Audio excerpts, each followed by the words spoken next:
Hey everyone, and welcome back to another video here with TheWolfpack. And today I'm gonna show you my Batman vs Superman figures, and man, I am really happy how each and every one of these figures came out to be. And I just have no words right now because I am really excited. However, I will not see the movie until like Monday or Tuesday, so I'm just gonna ask you to please no spoilers on the comment section or it will be taken down. And also these are probably gonna be the only figures that I make. From like the excitement that I have is just for these figures, not that much for Lex Luthor or Doomsday or even the Nightmare Batman. If the Nightmare Batman is cool and if I like it, I may do that one, but that's probably gonna be it. I have no idea if I'm gonna make other characters from the movie, because really this is like all I wanted to do, and some of you may not know, but I had no plans to make this. Because to be honest, I did not like the Man of Steel film. It was very different to the Superman that I knew before I watched that movie, so it kind of contradicted some stuff that I knew about him, so I did not like the film that much. So that was one reason I wasn't gonna do figures for this film. But after seeing that Wonder Woman was there and the Batman was gonna be there, Ben Affleck was gonna be the new Batman, and the armored Batman, not Superman, it just hyped me up, and here are the figures, and I'm really happy how each and every one of them came out to be, as I said already. So anyways, there's plenty to talk about, so I won't talk anymore. So why don't we go ahead and take a look at these figures from a close-up view. So first off, we're going to take a look at Batman himself. As you can see, he comes with his grapple gun, which I kept from the Heroes Clash set that came with the armored Batman and Superman. As you can see, I did keep like almost the entire figure intact. This is actually the new 52 version of Superman. However, I did upgrade the bat symbol, and I also added 3D and belts, both on the front and on the back, which is really nice. I really like it. It's simply a piece of transparent plastic, and then I colored in the rest, and well, I super glued the belt to the torso where the older one was. And I also made boots for the figure. As you can see, these boots are different to all the other boots I've ever made. These actually have like a little like bump going upwards, which is really nice. I really like that. I kept the original cape, the cowl, and I mean, it looks really awesome with the cowl. However, he looks very awful without it. So I'm not gonna take the cowl off, or actually I will, just to give you an idea of what I'm actually talking about. So that's what I was talking about. He has 4 eyes and he just looks pathetic. I mean, I don't know, and yes, this is the Aqua Batman because that's like the only head I had. So anyways, I'm gonna put the cowl back on because it looks very bad. And I can tell that I put it on wrong. There we go. Perfect. So yeah, that's pretty much it for this figure. So yeah, I guess we can move on to the armored Batman now. So after upgrading his suit, this is what I've got. This is the armored Batman that Lego should have made but did not. So I basically kept the entire figure, did not change any parts at all, but I painted over them or modified them or added things too.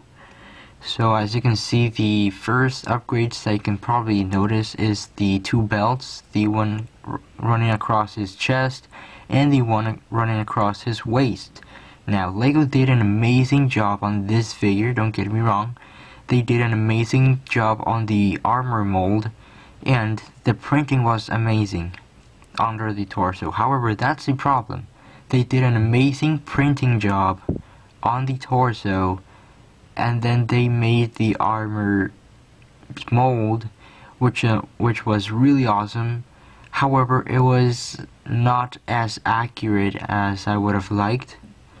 I mean, if you'd seen the picture or the trailer, you can see that he has a visible belt with the armor on. However, Lego made the mold so that the armor mold would go over the belt, hiding it completely. So that sucked. So that's why I had to put a 3D belt on, which is really nice, and also a 3D belt running across his chest, which is actually papered. Exactly what I did with Deadpool. And the belt on his waist is exactly the same type of belt that I added for my other Batman. As you can see, I did not change the helmet or the cowl. I think it could be called a helmet this time, because I don't have the same gunmetal color so that I can take one of the other shorter Batman cowls with the shorter ears, like one of these, because this looks much more accurate. So yeah, as you can see, I did keep this Batarang here.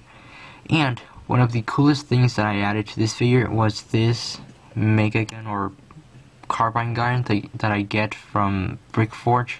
You can get these at Brickforge. I will leave a link in the description to their site. Actually, I want to note this one came with a Halo Spartan figure. I don't think you can get this one by itself.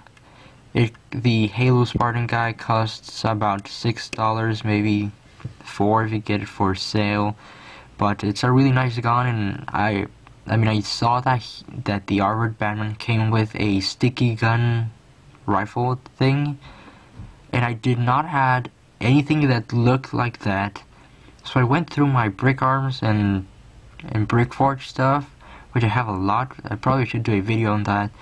And I came over this gun, and it just simply blended into the figure. I really like how he comes with it, even though the mold is not exactly the gun type that he carries. But I think it's really nice. Anyways, the minor or the smaller upgrades that I did to the figure were on the legs. As you can see, I did continue the knee pad thing, even though it's not the same blue. But I tried to like continue the pattern there, and then back here on the side I did more like I continued the pattern a little bit, and a little bit on the back. I can probably take this entire thing up, so I'm gonna cut the camera. So here we have him without this armor, and as I said, fantastic printing. However, I already talked about that. And on the back, there isn't really that much that I did, just the continuation of this pattern. It's like a little tiny strap that comes around, which is kind of nice, but I mean, there isn't that much because the cape covers the entire thing, so I decided not to do a lot back there. So I think I'm gonna assemble him back together. So now that I've assembled him back together, that is actually pretty much everything I had to say. Again, one more thing. Even though the handcuff thing looks really awesome, he cannot like go all the way back because the handcuffs kind of block the way, but I think it actually looks pretty cool. So that is something to note. So yeah, I think it's time to move on to our next figure here. And now we have Superman himself, the Man of Steel. As you can see, this figure is quite a figure, even though I didn't do much on him whatsoever. However, I did make like upgrades to his legs especially, and I also like added some blue rings that he has on his wrists right there, and on the other wrist as well.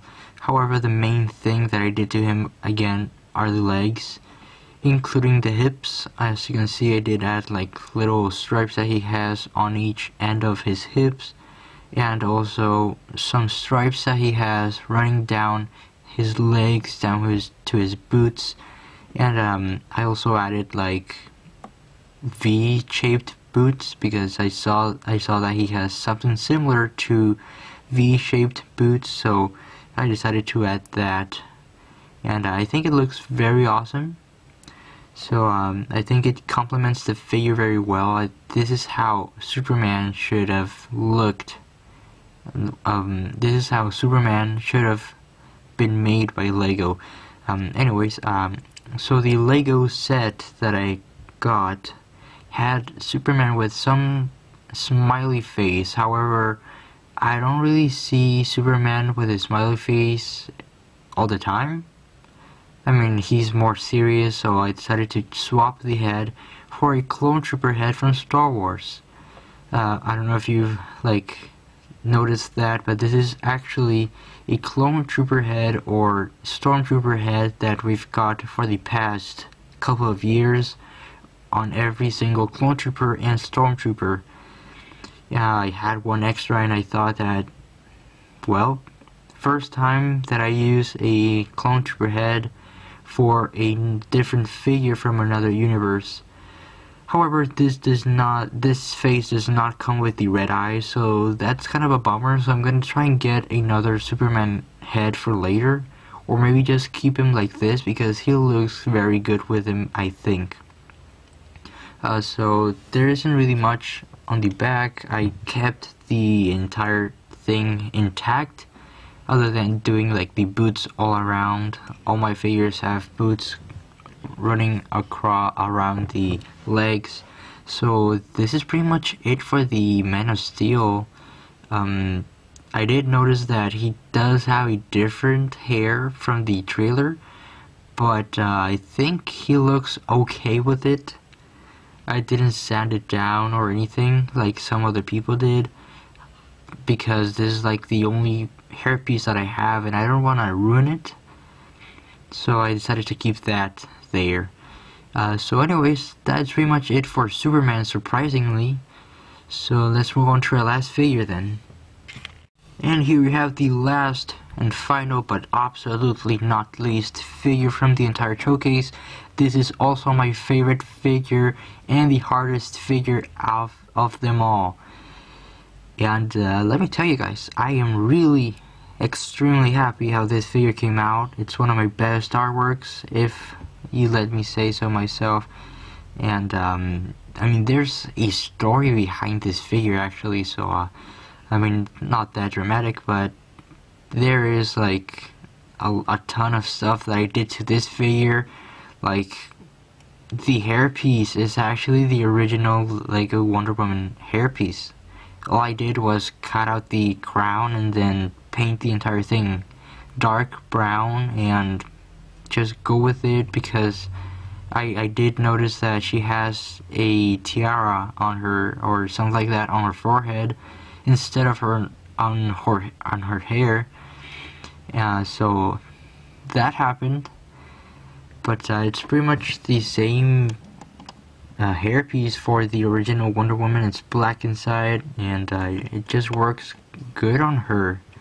And then the sword and shield, both pieces come from Brickforge. Again, I'll leave a link in the description to their not channel, but to their site, because I definitely need to give them credit, because they did an amazing job, or they do an amazing job on weapons. So this sword is from a pack. It's a medieval knight. It's a red one, the one with the cross.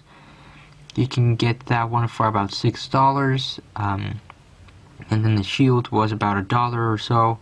It's a plain gunmetal gray.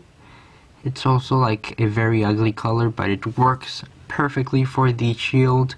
And then I painted the rest when it got here. So I'm gonna take the sword and shield off so that you get a better look at her. This entire figure is actually, and I'm not kidding, this is actually the new 52 version, completely modified from everything from head to toe. Literally, because this, I mean, the original Wonder Woman was okay, but the New 52 version had a lot more similarities to the new one, and even though there was still a lot to be done to the figure, including the legs, boots, skirts, torso, straps, and arm guards, and the back, and even the hair. It was crazy. This figure took me about 4 days to finish, like just about 10 hours of work, and I'm really happy because this is like a very special figure. It has value to me more than the others. So anyways, the straps that you see here are paper cut, and those are basically the same thing that I did with the armored Batman and Deadpool. I cut out tiny straps, very thin straps of paper, and then I glued them to the torso, and that also happened on her back, as you will see here in just 1 second there. As you can see, I added 4 straps on her back because I had to like cut the middle one so that it would look like it was bent, like going around, you know. This one, the bigger one, is actually where she stores her sword. However, that strap does not work, sadly. It does not act as a sheath for her sword because her hair would conflict with it, so I didn't even bother trying. And then this smaller one running lower on her body. And then the arms were actually kind of interesting. I actually got the arm guards wrong. Let me just tell you that I think she has like the W shape on the edge, and I did not notice that until I had finished them, so I did not have time to fix that. But if you're gonna take ideas from my figure, just note that, because I did failed right there. Anyways, her skirt is definitely one of the most interesting things from the figure. Not that Lego did a bad job or anything, but I added a skirt, and this is the skirt. Don't worry, there's no naked woman here. So this is the skirt. This is actually one piece. This is one fabric piece. I pretty much glued the entire thing so that it would stick together. Okay, now that I have her assembled. So yeah, one thing that I did forget, well, not really forget, but I decided not to paint, was the lasso going around here. And that's because if I were to like do this motion, it would probably scrape the paint off, or it would just not look like, you wouldn't be able to see the lasso right there because her hand would be covering it and stuff. So I simply decided to leave that detail out. So now I'm just gonna put on her weapons again, and her boots are actually fully detailed. They go around, and then yeah, it was very interesting to make this figure. Very exhausting, but at the end it came out to be my favorite figure from the entire showcase, and it also has some sentimental value to me. So yeah, that's Wonder Woman, guys. So sadly, that's pretty much it for this showcase. But yeah, let's go ahead and wrap up this video. Sadly, that is pretty much it for this video. So before you go, please leave a like, comment, tell me what you think about these figures, and subscribe for more. I will definitely be doing more characters from the DC universe. I don't know what though. And I'll definitely be making more Marvel superheroes and more figures from various other universes. Anyways, thank you so much for watching. Have a nice day and take care. Goodbye.